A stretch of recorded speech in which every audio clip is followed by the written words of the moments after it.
নমস্কার বন্ধুরা, সবাইকে প্রণতি কিচেনে স্বাগত। আজ আমি আপনাদের সাথে একটি স্ন্যাক্সের রেসিপি শেয়ার করব। এটা চায়ের সাথে দারুণ লাগবে। চিকেন মাটন দিয়ে তৈরি কাটলেট আমরা প্রায়ই খেয়ে থাকি, কিন্তু আজকে আপনাদের সাথে শেয়ার করব নিরামিষ মাংস অর্থাৎ গাছপাঠা বা এঁচড় দিয়ে তৈরি কাটলেটের রেসিপি। এই পুষ্টিগুণকারী এঁচড়ের রেসিপি যারা বাড়িতে খেতে চান না, তাদেরকে যদি আপনারা এঁচড়ের কাটলেট বানিয়ে দেন, তারা একেবারে চেটে পুটে খেয়ে নেবে। তাহলে চলুন শুরু করা যাক এঁচড়ের কাটলেট রেসিপিটি।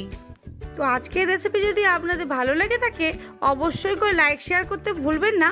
আর আমার চ্যানেলে নিত্য নতুন রেসিপির আপডেট পাওয়ার জন্য এখনই আমার চ্যানেলটিকে সাবস্ক্রাইব করুন। আর প্রতিবারের মতো আজকেরও রয়েছে রান্নার কিছু টিপস, তার জন্য ভিডিওটি দেখতে থাকুন। প্রথমে আমি এখানে 300 গ্রাম এঁচড় আর দুটো মিডিয়াম সাইজের আলু অল্প লবণ দিয়ে খুব ভালোভাবে বয়েল করে নিয়ে তারপর স্ন্যাশ করে রেখেছি। আলু আর এঁচড় খুব ভালোভাবে মেখে নেওয়ার পর এর মধ্যে আমি দিয়ে দেব একে একে দুটো মিডিয়াম সাইজের কাঁচা লঙ্কা কুচি, এর মধ্যে দিয়ে দেবো 1 কাপ ছানা। গরমের সময় শরীরের পক্ষে দুধের থেকে ছানাটা অত্যন্ত উপকারী। এবার এর মধ্যে দিয়ে দেব 2 টেবিল স্পুন চালের গুঁড়ো, দিয়ে দেব 2 টেবিল স্পুন বেসন। এবার এর মধ্যে 1 টুকরো আদা গ্রেটারের সাহায্যে খুব ভালোভাবে গ্রেট করে দেব।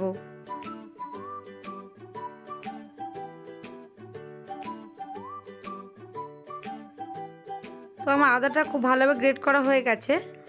এবারে এর মধ্যে দিয়ে দেব 1/2 টিস্পুন লঙ্কার গুঁড়ো, দিয়ে দেব 1/2 টিস্পুন ধনে গুঁড়ো, 1/2 টিস্পুন ভেজে রাখা জিরের গুঁড়ো, 1 টিস্পুন গোটা সাদা জিরে, আর দিয়ে দেব লবণ স্বাদ মতো। এবারে সবগুলো দিয়ে এঁচড়টাকে খুব ভালোভাবে মাখাতে হবে। তো আজকে আমার টিপস হলো, গোটা সাদা জিরে শরীরের পক্ষে অত্যন্ত উপকারী। যাদের গ্যাস্ট্রিকের প্রবলেম আছে বা ওজন কমাতে চান, তারা সকালে খালি পেটে 1/2 টিস্পুন গোটা সাদা জিরে চিবিয়ে যদি 1 গ্লাস উষুম গরম জল খান, তাদের এই গ্যাস্ট্রিকের প্রবলেমও দূর হবে এবং মেদ ঝরাতেও সাহায্য করবে। তো আমার এঁচড়টা খুব ভালোভাবে প্রায় মাখা হয়ে গেছে। এবার একটি ব্যাটার বানিয়ে নেব। তার জন্য একটি মিডিয়াম সাইজের বোল নিয়েছি, তার মধ্যে দিয়ে দেবো একটা কাঁচা ডিম ফাটিয়ে,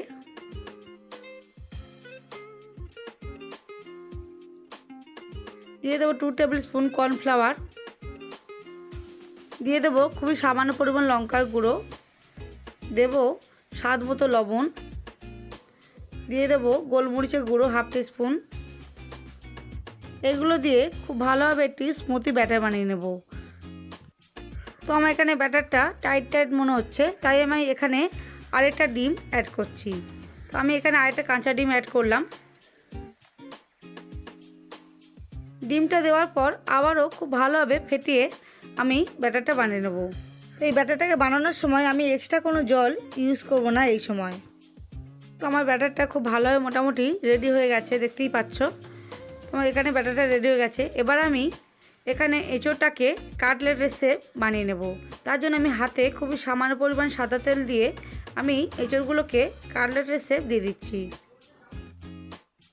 এইভাবে হাতের তালুর মধ্যে একটু বেশি পরিমাণ এঁচড়ের মাখাগুলোকে নিয়ে 2 হাত দিয়ে প্রেস করে এঁচড়ের মাখাগুলোকে কাটলেটের শেপ একে একে দিয়ে দেব। অপরদিকে একটি প্লেট নিয়েছি, তার মধ্যে কিছুটা পরিমাণ ময়দা দিয়েছি ছড়িয়ে। তাহলে এই কাটলেট শেপগুলো বানিয়ে যখন ওই প্লেটের মধ্যে রাখবো, তাহলে কাটলেটের শেপগুলো প্লেটের গায়ে চিপকে যাবে না। তো একই প্রসেসে সমস্ত এঁচড়ের মাখাগুলোকে আমি কাটলেটের শেপ একে একে দিয়ে দেবো।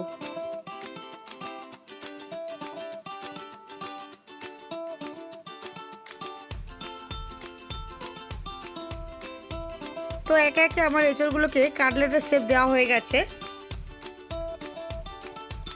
এবারে ওই কাটলেটের শেপগুলো ওই ব্যাটারের মধ্যে ডুবিয়ে দেবো, দিয়ে স্পুনের সাহায্যে খুব ভালোভাবে উল্টে পাল্টে ব্যাটারের মধ্যে চুপিয়ে নেব। কারণ হাতটাকে শুকনো রাখতে হবে, নাহলে বিস্কুটের গুঁড়ো কোটিং দেওয়ার সময় হাতে বিস্কুটের গুঁড়ো চিপকে যাবে এবং কোটিংটা খুব ভালোভাবে দেওয়া যাবে না। তো এইরকম স্পুনের সাহায্যে খুব ভালোভাবে ডুবিয়ে নিয়ে আমি বিস্কুটের গুঁড়োর মধ্যে আমি কাটলেটটা দিয়ে দেবো। এবারে কাটলেটটাকে খুব ভালোভাবে বিস্কুটের গুঁড়োর কোটিং করে দিতে হবে। তো এইভাবে আমি হাতের সাহায্যে বিস্কুটের গুঁড়োটা খুব ভালোভাবে কাটলেটের উপর দিয়ে দেবো। কাটলেটটাকে ঘুরিয়ে ফিরিয়ে খুব ভালোভাবে আমাদের বিস্কুটের গুঁড়োটাকে কোটিং করে নিতে হবে। তো এইরকমভাবে আমি হাত দিয়ে এবং চারদিকে ঘুরিয়ে ফিরিয়ে বিস্কুটের গুঁড়োটা খুব ভালোভাবে কাটলেটের শেপের উপরে লাগিয়ে দেবো।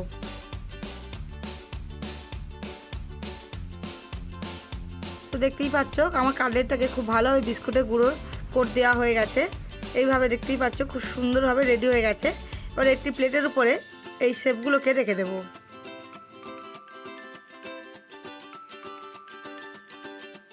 আর ওই একই প্রসেসে আমি এঁচোড়ের কাটলেটের শেপগুলোকে ব্যাটারের মধ্যে খুব ভালোভাবে চুপিয়ে নিয়ে আমি বিস্কুটের গুঁড়োর কোটিংটা দিয়ে দেবো।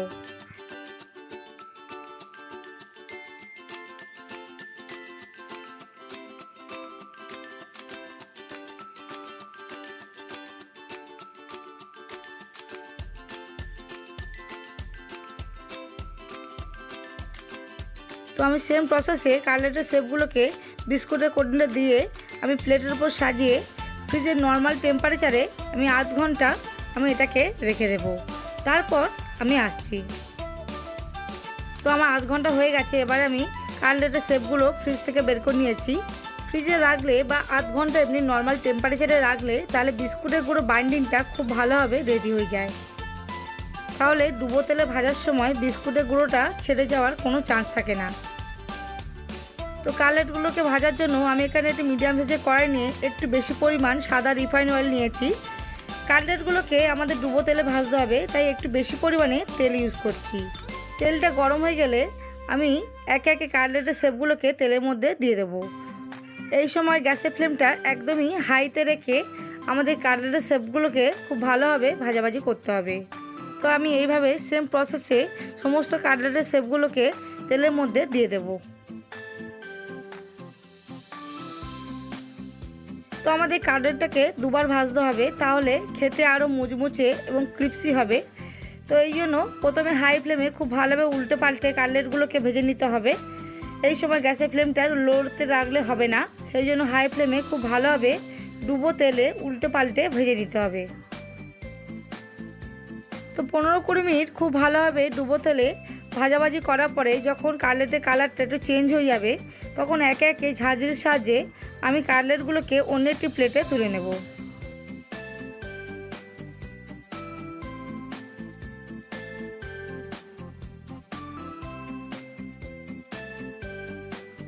এবারে জাস্ট 15-20 মিনিট হালকা ঠান্ডা করে তারপরে আমি এটাকে আবারও ভেজে নেব। তো আমার 15-20 মিনিট হয়ে গেছে। আবারও গরম তেলে আমি হালকা ভেজে রাখা কাটলেটগুলোকে আবারও তেলের মধ্যে দিয়ে দেব। তো একে একে আমি হালকা ভেজে রাখা কাটলেটগুলোকে আমি তেলের মধ্যে দিয়ে দেব। সেকেন্ড বার যখন আমি কাটলেটটাকে ভাজবো তখন গ্যাসের ফ্লেমটাকে একদমই লোতে করে দেব, কারণ একবার আমার হাই ফ্লেমে খুব ভালোভাবে ভাজা হয়ে গেছে। এবারে সেকেন্ড বারে জাস্ট ক্রিপসি করার জন্য ভেজে নেওয়া, সেই জন্য এই সময় গ্যাসের ফ্লেমটা একদমই লোতে রাখতে হবে, না হলে পুড়ে যাওয়ার চান্স থাকে। সেই জন্য গ্যাসের ফ্লেমটা একদমই লোতে রেখে খুব ভালোভাবে নাড়াচাড়া দিয়ে ডুবো তেলে ভেজে নিতে হবে। তো যারা এঁচোড় খেতে পছন্দ করেন না, তাদেরকে যদি এইরকমভাবে এঁচোড়ের কাটলেট বানিয়ে গরম গরম চা কিংবা কফির সাথে পরিবেশন করেন, তারা কেউ বুঝতেই পারবে না যে এটা এঁচোড়ের কাটলেট খাচ্ছে। তো এইভাবে একদমই লো ফ্লেমে খুব ভালোভাবে ডুবো তেলে ভাজাভাজির পরে যখন কাটলেটের কালারটা হালকা ব্রাউন কালার আসবে এবং কালারটা চেঞ্জ মনে হবে, তখনই বুঝে যাবেন যে ভাজাটা আমাদের ভালোভাবে হয়ে গেছে।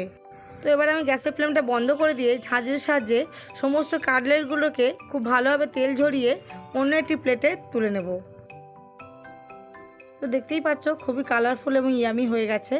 তো আমি এবারে একে একে তুলে নিয়ে সার্ভ করব, কারণ কাটলেট গরম গরম না খেলে মজা পাওয়া যায় না। তো আমার রেডি হয়ে গেছে, দেখতেই পাচ্ছ। তো বন্ধুরা, আজকের আমার রেসিপি কেমন লাগলো অবশ্যই করে কমেন্ট বক্সে জানাবেন। আর আমার রেসিপি যদি আপনাদের ভালো লেগে থাকে অবশ্যই করে লাইক শেয়ার করতে ভুলবেন না। আর আমার চ্যানেলে নিত্য নতুন রেসিপির আপডেট পাওয়ার জন্য এক্ষুনি আমার চ্যানেলকে সাবস্ক্রাইব করুন।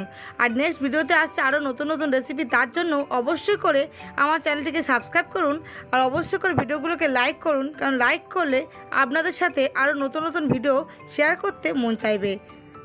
তো বন্ধুরা সবশেষে বলবো সবাই ভালো থাকবেন, সুস্থ থাকবেন। আজকের মতো এই পর্যন্ত, আবার দেখাবেন নতুন কোনো রেসিপির ভিডিও নিয়ে। আজকের মতো টাটা, বাই বাই।